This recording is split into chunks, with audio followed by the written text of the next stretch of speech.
বন্ধুরা, তো আজকে আমি কি রান্না করব? মাটন রান্না করব। তো এই দেখো প্রেসার কুকারে নিয়ে নিয়েছি। এটাকে কিভাবে সেদ্ধ করতে হয় চলো তোমাদেরকে দেখাবো। এই যে মাটন নিয়েছি প্রেসার কুকারে, আর এখানে কিছু গরম মশলা অ্যাড করব আর ইলাচ, তাহলে গন্ধ ভাবটা থাকবে না। এর মধ্যে একটু নুন আর হলুদ অ্যাড করব। আর দেখো হলুদ অ্যাড করছি আর একটু নুন দেব।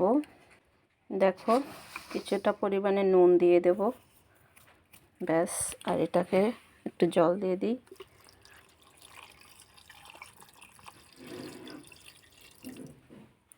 আর সামান্য পরিমাণে একটু তেল দিয়ে দেব। তারপরে এটাকে প্রেসার কুকারে বসিয়ে নেব। কড়াইতে আমরা মশলাটা কষিয়ে নেব, আলুটা ভেজে নেব। তো চলো তোমাদেরকে দেখাবো। তো বন্ধুরা দেখো, এখানে তেলটা আমি গরম করতে দিয়েছি। তেলটা প্রায় গরম হয়ে গেছে। এখন আলুটা ছেড়ে দেব।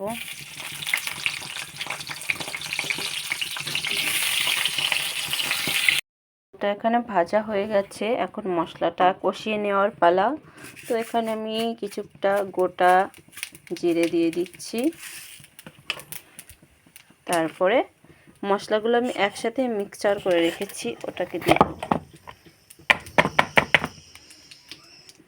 এই দেখো মশলা, এটা দিয়ে দেব এখন।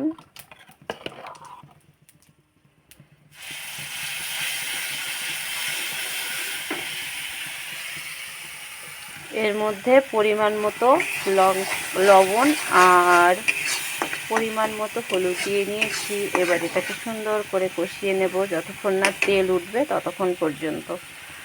তো ততক্ষণ ওয়েট করো তোমরা। মশলাটা কষানো হচ্ছে। বন্ধুরা, মটন কষা কার কার ফেভারিট বলে দাও। কে কে ভালো খাও মটন কষা? বন্ধুরা, তরকারির কালারটা কত দারুণ এসেছে, দেখেছো?